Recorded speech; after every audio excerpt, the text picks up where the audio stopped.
Drivers assumed it was just another accident, another inconvenience on a busy road. But then they saw her.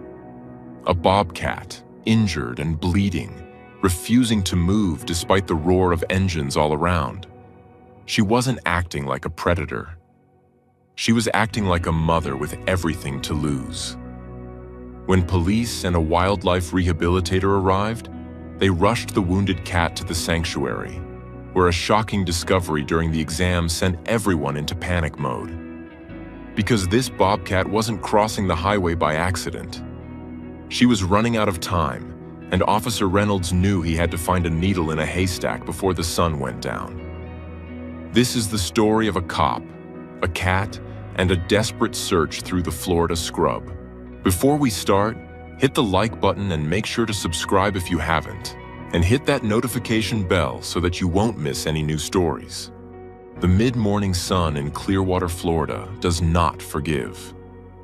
It beats down on the asphalt with a bleaching intensity, turning the highways into shimmering ribbons of heat that distort the air and tire the eyes. On this particular Tuesday, the light was sharp, crystalline, and merciless. It exposed every crack in the pavement of the bustling road near the Westfield Countryside Mall, a thoroughfare where metal and rubber usually flowed in an impatient, unending river. But today, the river had stopped. Officer Mark Reynolds sat in his cruiser, the air conditioning blasting a futile battle against the humidity that pressed against the glass. He squinted through his sunglasses at the sea of red brake lights ahead. The radio crackled with the kind of disjointed chatter that usually signaled a fender bender or a stalled engine. Routine inconveniences in a city that had grown too fast for its own roads. "Dispatch, this is Unit 4 Alpha," Reynolds said, keying his mic. "I've got a gridlock on the eastbound lanes. Looks like an obstruction.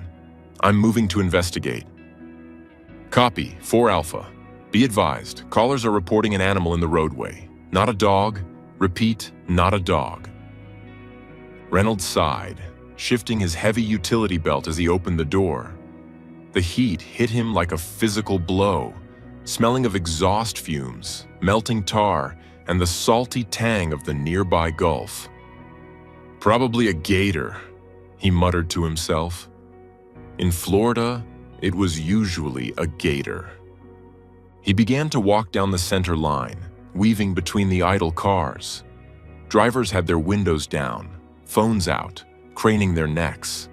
Some looked annoyed, checking their watches. Others looked horrified. As Reynolds pushed closer to the front of the line, the mood shifted from frustration to a hushed, tense spectacle. There, in the middle of the center lane, bathed in that harsh, blinding sunlight, sat the obstruction. It was not a gator. It wasn't a stray dog. It was a bobcat. She was sitting on her haunches, eerily motionless amidst the roar of engines from the opposite lanes. To an untrained eye, she might have looked like a house cat that had grown too large. But Reynolds saw the tufted ears, the ruff of fur around the cheeks, and the distinctive bobbed tail. But what arrested him was not her species, but her posture. She was frozen. Not in the way a predator freezes before a pounce, but in the way a living thing freezes when its operating system is overwhelmed by shock.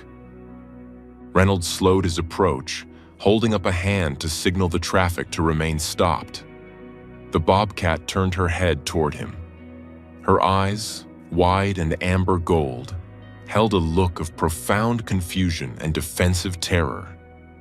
As he got closer, the bright sunlight revealed the grim reality. Her front left leg was not sitting right. The fur around her shoulder was matted and dark, slick with fresh blood that gleamed disturbingly in the glare. She had been hit. The sheer force of a vehicle had collided with her wild agility, and the machine had won. Reynolds felt a pit form in his stomach. He was a man used to traffic stops, domestic disputes, and retail theft. He was not equipped for this. He reached for his radio, his voice dropping an octave. Dispatch, send animal control. Actually, skip that. Get me wildlife rescue. I've got an injured bobcat. She's in bad shape. The bobcat hissed, a low, guttural sound that vibrated in the heavy air. She tried to shift her weight, perhaps to run, but her front end collapsed. A ripple of pain seemed to shudder through her small, muscular frame. She let out a sound that wasn't a growl. It was a cry. A high, desperate keening that cut through the noise of the traffic. It was the sound of a creature that knew it was cornered, broken, and exposed. The crowd of onlookers had grown. People were stepping out of their cars, phones raised, recording the tragedy. Reynolds knew he had to secure the scene before someone did something stupid, or before the cat, in her adrenaline-fueled panic, bolted into the moving traffic of the westbound lanes. "Everyone stay back," Reynolds commanded, his voice booming. He wasn't just a traffic cop now. He was the guardian of this small, broken patch of pavement. He moved closer, crouching down to lower his silhouette. He didn't want to challenge her. He wanted to contain her. The photo that would later circulate online was taken in this moment. The officer in his olive green uniform, hand outstretched in a gesture of universal pacification, and the wild cat, ears flattened, battered but unbroken, staring back at him. "Hey there, Mama," Reynolds whispered, the traffic noise fading into a background hum for him. I know it hurts." The bobcat swiped at the air, a lightning-fast motion despite her injury. She was fighting a ghost, fighting the pain, fighting the metal monster surrounding her. "I need to get you off the road," Reynolds said softly. He didn't have a catch-pole. He didn't have heavy gloves. He had his presence and his patience. Slowly, he began to herd her. He stepped to the left, blocking her view of the open road, leaving her only one escape route, the grassy shoulder. It was an agonizing process. Every time the cat moved, she dragged the injured limb. The friction of the hot asphalt against her raw skin must have been excruciating. She would move 3 feet, then collapse, panting, her tongue lolling out. The heat was killing her as surely as the injury. "Come on," Reynolds urged, sweating profusely now. "Just a little further." It took 20 minutes to move her 30 feet. When she finally reached the grass, the relief was palpable. The harshness of the gray road was replaced by the green softness of the verge. She collapsed under the shade of a small scrub oak, her sides heaving. Reynolds stood guard, his back to the cat, facing the crowd. He was the barrier. He would not let anyone disturb her final moments, if that's what these were. A white van with the logo Nest Sanctuary for Wildlife screeched to a halt on the shoulder. A woman jumped out, moving with an urgency that commanded respect. She wore thick leather gauntlets and carried a specialized net and a crate. This was Sarah, a lead rehabilitator who had seen everything from eagles hit by planes to tortoises painted with graffiti. "Status?" Sarah asked, not wasting time on pleasantries. "Hit by a car," Reynolds said, wiping his forehead. "Left shoulder looks shattered. She's in shock, dehydrated." Sarah nodded, her eyes scanning the brush where the cat lay. "Okay, we need to be fast. The stress is as dangerous as the wound right now. Capture myopathy. Her muscles will start breaking down if she panics too much." Reynolds watched as Sarah moved. It was a dance of efficiency. She approached low and quiet. The bobcat snarled, summoning the last of her strength to rise, but Sarah was faster. The net came down gently but firmly. Before the cat could thrash, Sarah had a heavy blanket over the animal's head. Darkness usually brought calm to wild animals. The cat went still. "Got her," Sarah breathed. Together, they lifted the animal. She was lighter than Reynolds expected, mostly fur and bone. They slid her into the transport crate. "Is she going to make it?" Reynolds asked, looking through the ventilation holes at the heap of tawny fur. Sarah paused, her hand resting on the crate. "The heat, the shock, the fracture. It's a coin toss, officer, but we'll fight for her." As the van pulled away, merging back into the flow of traffic that had already forgotten the interruption, Reynolds looked down at the spot on the grass where she had lain. There was a small smear of blood on the blades of grass. The sun was still bright, still harsh, but the road felt a little emptier now. The triage room at the Nest Sanctuary was a world away from the chaos of the roadside. It was cool, smelling of antiseptic and stainless steel. Dr. Evans, the sanctuary's head veterinarian, worked with a quiet intensity.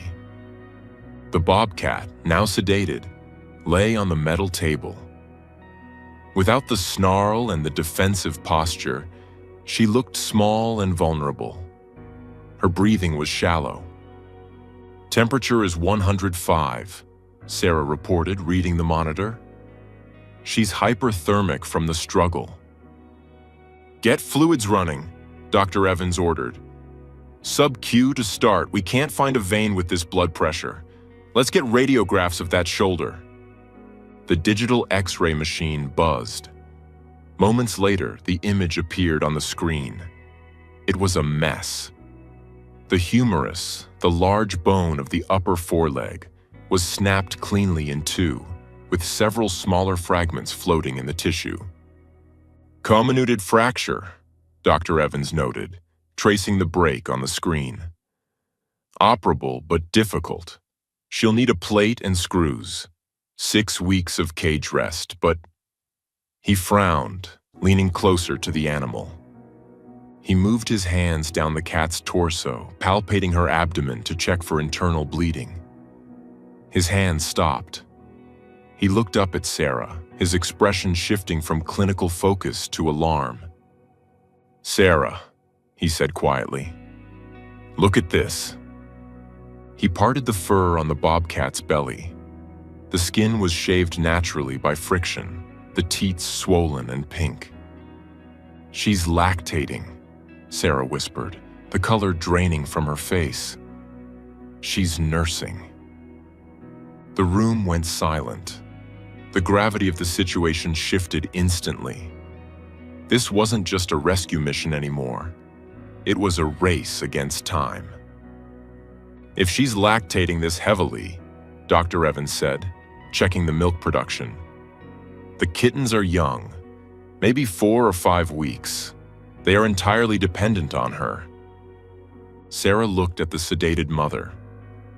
The witnesses said she was on the road because of roadkill. She wasn't just wandering. She was desperate. She was taking high risks because she had mouths to feed. "She's been here for 2 hours," Sarah calculated, her voice rising with panic. "How long was she injured on the road before the cops called? Another hour? In this heat? Those kittens are alone in a den somewhere, dehydrated, waiting for a mother who isn't coming." Dr. Evans looked at the clock. "You have to find them. If you don't find them by tonight, with this heat, they won't survive the dehydration. Or the predators. A den left unguarded is a buffet for coyotes." Sarah stripped off her surgical gloves. "I'm calling the officer." Officer Reynolds was just finishing his shift report when his personal cell phone rang. It was Sarah. "Officer Reynolds, we have a problem," she said, no preamble. "The cat, she's a mother. She has babies out there. We need to go back." Reynolds didn't hesitate. "I'm on my way." They met back at the site of the accident at 2 p.m. The sun was now directly overhead, a white-hot disk. The humidity was suffocating. The noise of the traffic was deafening. "Where do we even start?" Reynolds asked, looking at the miles of suburban sprawl. On one side of the road was the mall. Concrete, cars, manicured hedges. On the other side was a strip of dense, unkempt Florida scrub, palmettos, pine trees, and sawgrass. She was crossing toward the roadkill, Sarah deduced, pointing at the bloodstain on the asphalt. That means she came from the scrub side. Bobcats don't travel far from their den when the kittens are this young. Maybe a quarter-mile radius. A quarter-mile sounded small until you were standing in waist-high sawgrass that sliced your skin, surrounded by prickly pear cactus and swarming mosquitoes. They began the search. It was grueling. Reynolds, in his heavy uniform, was soaked in sweat within minutes. Sarah moved with the focus of a tracker, looking for signs that most people would miss. Bent grass, a tuft of fur on a briar, a faint trail in the sand. "Here," Sarah called out after an hour of bushwhacking. She pointed to a patch of sand near a drainage pipe. "Tracks, fresh." They followed the trail. It led them deeper into the thicket, away from the road, toward a cluster of fallen pine trees that created a natural cavern. The noise of the traffic dimmed, muffled by the density of the vegetation. They stopped. Silence was their tool now. "Play the call," Sarah whispered. She pulled out her phone and played a recording. The sound of a bobcat kitten crying. It was a distress signal. If the kittens were alive, they might answer. The sound chirped through the hot air. Mew, mew. They waited. Nothing but the buzz of cicadas. Sarah played it again, and then a tiny, raspy sound echoed back. It was faint, barely audible over the wind in the pines. Eek! Reynolds's heart hammered. "Did you hear that?" "I heard it." They moved toward the fallen logs. Sarah got down on her hands and knees, crawling into the dirt. She clicked on a flashlight. Inside the hollow of the rotting log, huddled together in a ball of spotted fur, were 3 kittens. They were terrified, hissing with all the ferocity their tiny bodies could muster, spitting at the beam of light. "Jackpot," Sarah whispered, tears mixing with the sweat on her face.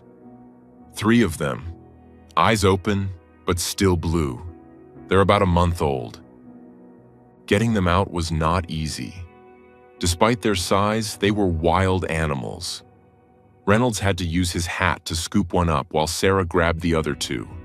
They were dehydrated, their skin tenting when pinched, and their bellies were empty. "They wouldn't have lasted the night," Sarah said, cradling 2 of them against her chest. "Coyotes are active in this area. Without Mom, they were sitting ducks." Reynolds looked at the kittens, miniature versions of the broken creature he had stood over on the highway. "We got 'em," he said, a grin breaking through his exhaustion. "We actually got 'em." The reunion at the sanctuary was not immediate. The mother, whom the staff named Amber for the color of her eyes, was in surgery for 4 hours. The orthopedic surgeon inserted a metal plate to stabilize the humerus. While Amber was under anesthesia, the kittens were examined. They were severely dehydrated but uninjured. The staff fed them specialized formula, watching as their tiny bellies expanded for the first time in 24 hours. The critical moment came 2 days later. Amber was awake, groggy, and in pain, housed in a small, quiet isolation run. She was refusing food. She was depressed, facing the corner of the cage, ignoring the chicken hearts and mice offered to her. This was common in wild animals. The loss of freedom, combined with the loss of her litter, was crushing her will to live. "We have to try to reintroduce them," Dr. Evans said. "If she doesn't nurse, she might give up. And if she doesn't groom them, they won't learn how to be bobcats." They placed the carrier with the 3 kittens inside Amber's enclosure. They opened the door remotely and watched on the CCTV monitors in the other room. For a long time, nothing happened. The kittens tumbled out, mewing loudly. Amber's ears twitched. She turned her head. The scent hit her. Despite her cast, despite the drugs in her system, she dragged herself across the enclosure. She let out a low, rumbling chortle, a sound of pure affection. The kittens swarmed her. She flopped onto her uninjured side, exposing her belly, and began to aggressively groom them, licking their faces, their fur, claiming them back. In the viewing room, Sarah let out a breath she felt she'd been holding for 48 hours. She's a good mom.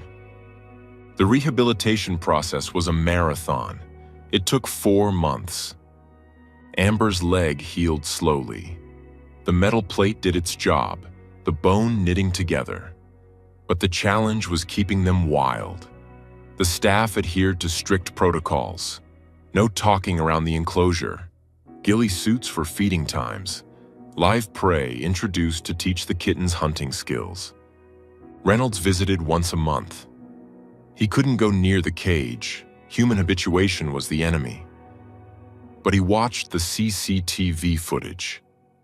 He saw the kittens grow from clumsy balls of fluff into sleek, powerful adolescents.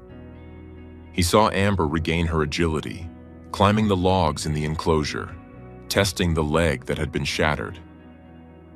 "She's favoring it a little," Reynolds noted one afternoon, watching the screen. "A little," Sarah admitted. "She'll always have a slight hitch in her gait, but she can hunt. We saw her take down a rabbit yesterday. If she can hunt, she can live." The kittens were now nearly fully grown, almost indistinguishable from their mother, save for their slightly smaller size and playful demeanor. The enclosure was becoming too small. The wild was calling. The release day was chosen carefully. It was late October. The oppressive heat of the summer had broken, replaced by a crisp breeze and a sky of impossible blue. They chose a release site far from the Westfield Countryside Mall. They drove 2 hours inland to a protected wildlife management area where the palmettos stretched for miles, and the only roads were dirt tracks used by rangers. The convoy consisted of the sanctuary van and Reynolds' personal truck. He was off duty, wearing jeans and a flannel shirt, but he wouldn't have missed this for the world. They arrived at the designated spot just as the sun was beginning its descent. The lighting had changed. It was no longer the harsh, bleaching white light of the accident scene. It was the golden hour, that magical time of day when the light turns into a warm, honey-colored syrup that makes everything look beautiful and alive. The tall grass glowed amber. The trunks of the pine trees turned a deep, rich bronze. The air smelled of pine needles and damp earth. Sarah and her team unloaded the crates. There were 2 large carriers. Amber was in one. The 3 subadult kittens were in the other. "Okay," Sarah said, her voice hushed. "We open the kittens first. They'll run, then stop and wait. Then we open Mom. She'll find them." Reynolds stood back by the truck, his arms crossed. He felt a lump in his throat. He remembered the blood on the asphalt, the fly-buzzing heat, the look of terror in the cat's eyes. To see this moment was a privilege few officers ever got. Sarah unlatched the first crate. With a burst of energy, 3 spotted shapes shot out. They didn't just run, they bounded. They leaped over a fallen log with fluid grace, their paws silent on the pine straw. They sprinted about 50 yards and then, as predicted, they stopped. They turned back, confused, waiting for the leader. Sarah approached Amber's crate. She looked at Reynolds and nodded. She lifted the door. Amber didn't bolt. She stepped out cautiously. She tasted the air. Her nose worked, taking in the scent of the pine, the water nearby, and the lingering smell of her offspring. She stretched, her injured leg taking the weight without faltering. She looked at Sarah for a split second. A look not of gratitude, for she was a wild animal and owed humans nothing, but of acknowledgement. Then she looked toward the brush. She saw her kittens waiting in the golden light. With a powerful thrust of her hind legs, she took off. She ran with speed and purpose, a streak of tawny gold moving through the grass. She reached her kittens, and there was a brief moment of interaction.